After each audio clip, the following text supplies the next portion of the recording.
Hi, everybody. Good evening. So, what's the main camera? Is it this one? Yes. Okay, sounds good. So, we just had a great trip to Hungary, and first of all, I want to thank Viktor Orban, and most of all, I want to thank the Hungarian people for being so hospitable and so kind. We came here fundamentally to try to counteract some of the propaganda coming from the bureaucracy in Brussels. I've never seen something like it, where you have the bureaucracy of the EU trying to impose costs on the Hungarian people in order to sway the result of an election.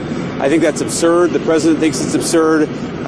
Viktor obviously has the president's full support, my full support, and we wish him and the Hungarian people the best. So I'm sad to leave, but excited to get back home. Can I ask you about Iran, sir? So let me just say, given that you guys are going to ask about Iran, let me just say a few things, actually. So, unfortunately, you know what comes next. The sleeper cell media is going to try to attack J.D. Vance and try to blame everything on the Trump administration. But unfortunately for them, they're not going to get the reaction they were hoping for. Just like Caroline Levitt did earlier this afternoon, he delivers the smackdown to these people. They're complete, utter morons. They obviously live up to the name that I'm calling them, the sleeper cell media. They are doing the dirty work for Iran. They are trying to destroy America from within. Luckily, we've got some people in leadership right now who aren't falling for this crap. Take a listen to how J.D. Vance answers these questions. Number one, I think it's very important for the American media to be honest with the American people on this particular issue, because it affects not just, the normal issues of public policy. It actually affects peace and war. And here's what I mean. So in the past couple of days, I've seen a lot of reporting from the American media about the 10-point proposal that the Iranians have made. Now, as I know, because I've been involved in this, there are 3 different 10-point proposals, at least, that I've seen floating around. The first 10-point proposal was something that was submitted, and we think, frankly, was probably written by ChatGPT, that was submitted to Steve Witkoff and Jared Kushner. That immediately went in the garbage and was rejected. There was a second 10-point proposal that was much more reasonable, that was based on some back and forth between us, between the Pakistanis, and between the Iranians.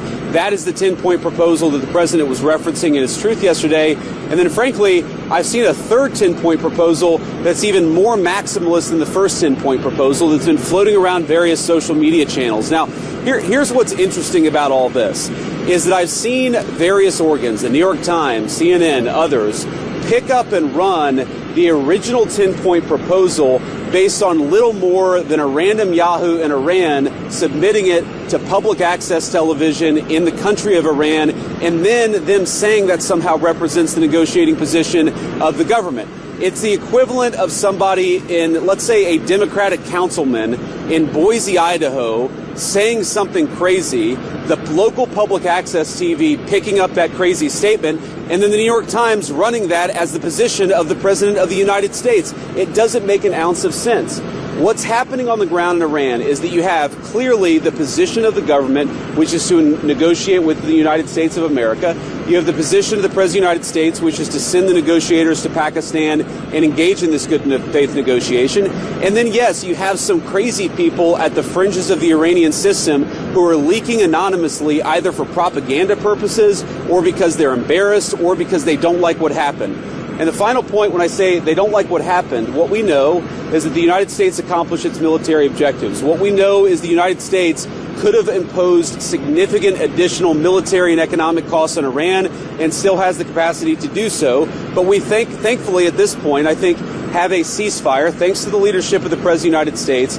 We have the Iranians promising to open the Straits of Hormuz, and we have a negotiation that's supposed to start this weekend.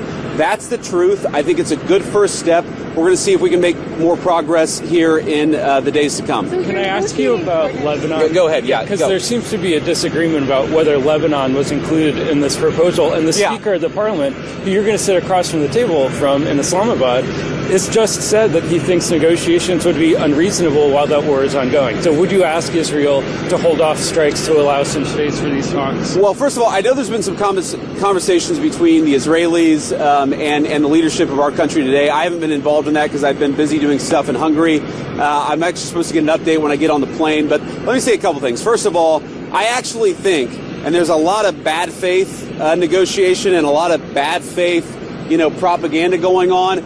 I think this comes from a legitimate misunderstanding. I think the Iranians thought that the ceasefire included Lebanon, and it just didn't. We never made that promise. We never indicated that was going to be the case. What we said is that the ceasefire would be focused on Iran, and the ceasefire would be focused on America's allies, both Israel and the Gulf Arab states. Now, that said, the Israelis, as I understand it, again, I'm supposed to get a fuller report when I get on the plane, have actually offered to be, frankly, to check themselves a little bit in Lebanon because they want to make sure that our negotiation is successful. That's not because that is part of the ceasefire. I think that's the Israelis trying to set us up for success, and we'll, of course, see how that unfolds in the next few days. But look, if Iran wants to let this negotiation fall apart in a conflict where they were getting hammered over Lebanon, which has nothing to do with them and which the United States never once said was part of the ceasefire, that's ultimately their choice. We think that would be dumb, but that's their choice. You already know why people are moving to crypto, but here's the problem. Most wallets still plug into the same system we were trying to escape in the first place. That's why Rumble built Rumble Wallet. It's a self-custodial wallet that lives inside an ecosystem that actually demands free speech and financial freedom. No bank holding your balance, not even Rumble can touch your funds. This is your money on your keys, on your terms. If you're already using Bitcoin or any other stable coin, Rumble Wallet gives you even more power. Direct, fast tipping and support for creators right on Rumble without waiting weeks for payouts or dealing with random account holds. On-chain payments and assets like Bitcoin, possibly. You can move value globally without asking anyone's permission. Most wallets stop at storage. The Rumble wallet connects your money to a marketplace of ideas that refuses to cave to censorship.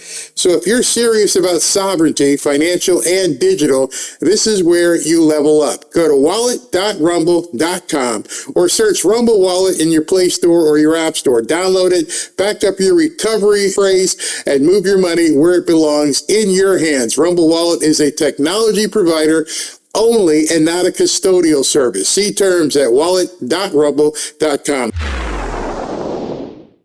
Mr. Vice President, Iran is continuing to block the Straits of Hormuz. Do you have an expectation of when that strait is going to be open? Well, we've already seen an increase in traffic today. Hopefully we'll see an increase in traffic tomorrow. We actually think that we are seeing signs that the Straits is starting to reopen. I think you guys have probably seen oil prices have come down, so I think the oil markets, the gas markets are seeing the same thing. But the president's been very, very clear. The deal is a ceasefire, a negotiation. That's what we give. And what they give is the Straits are going to be reopened. If we don't see that happening, the president is not going to abide by our terms if the Iranians are not abiding by their terms. Mr. Vice President, Caroline Leavitt said you played a key role in these talks.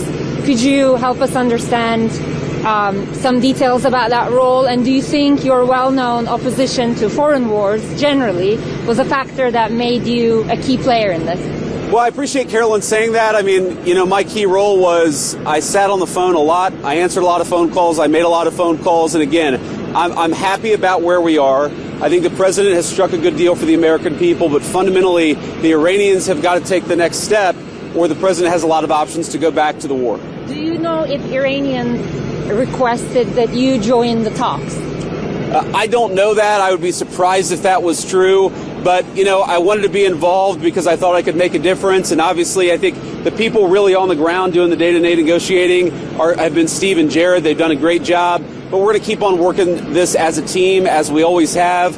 Pete's been very helpful at the various military elements of this. Marco's obviously been extremely involved.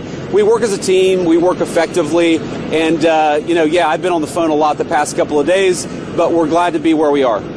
Mr. Vice President, how is the United States accomplishing its stated objective of ensuring Iran doesn't have a nuclear weapon ever if they still have highly enriched uranium?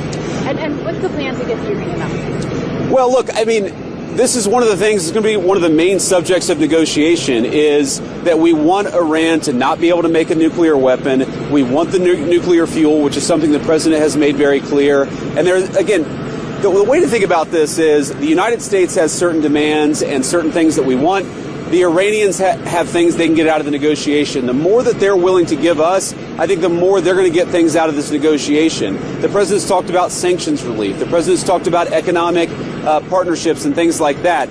That's not going to happen unless the Iranians make a firm commitment to stop anything close to the development of a nuclear weapon. And frankly, the president has all the cards here. We've got a lot of leverage. We've got a lot of things that we can do. But right now, I think that we're in a good spot. Is the threat to wipe Iranian civilization off the map still on the table? And is it fair to keep 90 million Iranians under that threat for the actions of their leaders? Well, look, the leadership is really to blame for the condition of the country in Iran. The president of the United States has made very clear that the United States has a lot of leverage here. We have economic leverage. We've got military leverage. What he's trying to do is make sure the American people are safe and strike a deal that's good for the American people. I encourage the Iranians to come to the table seriously.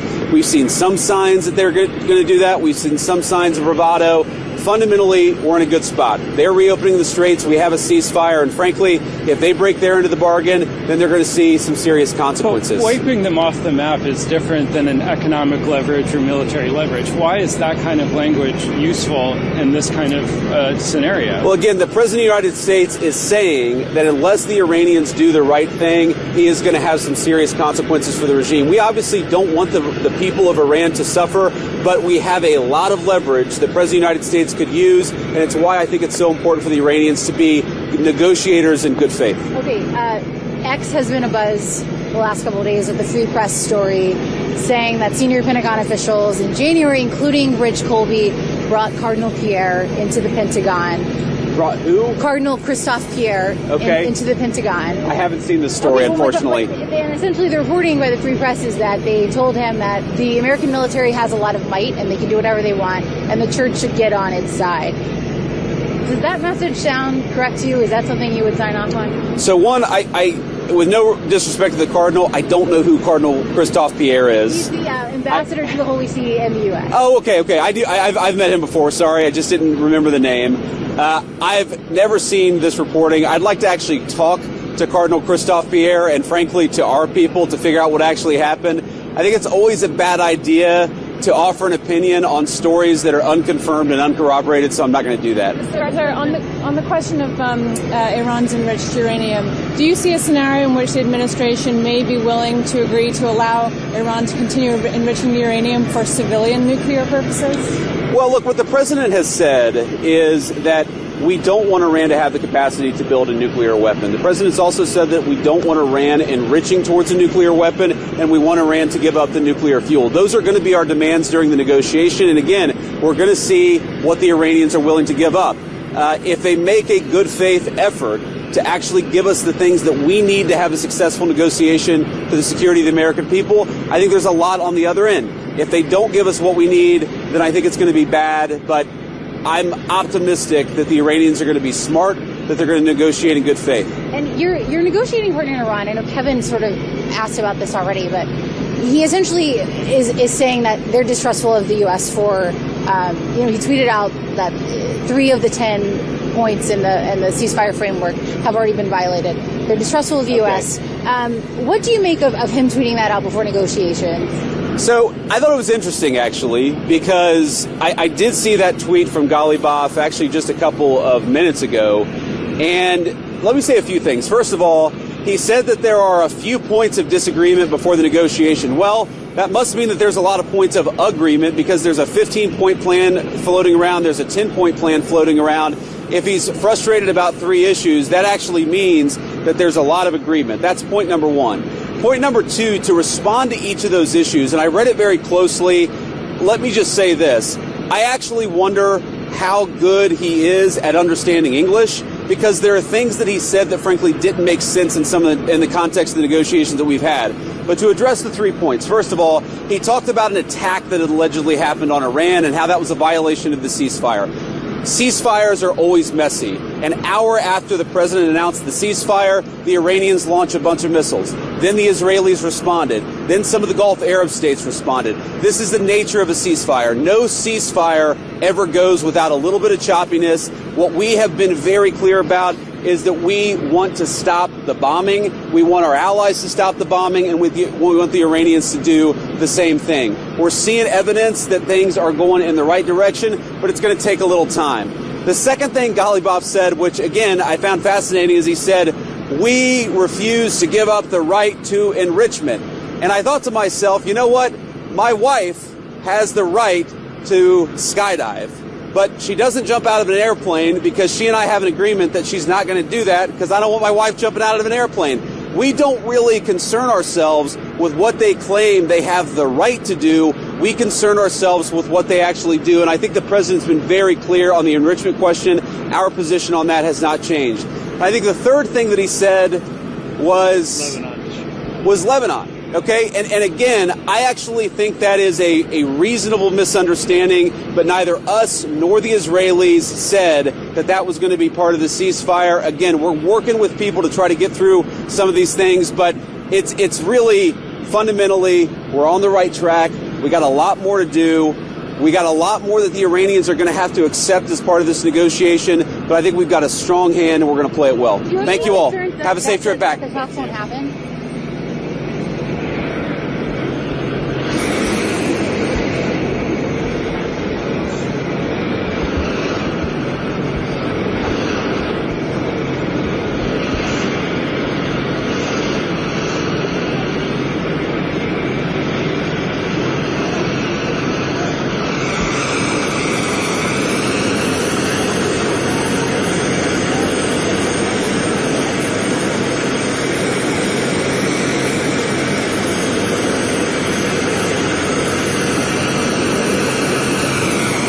I told you, he handled them like a champ.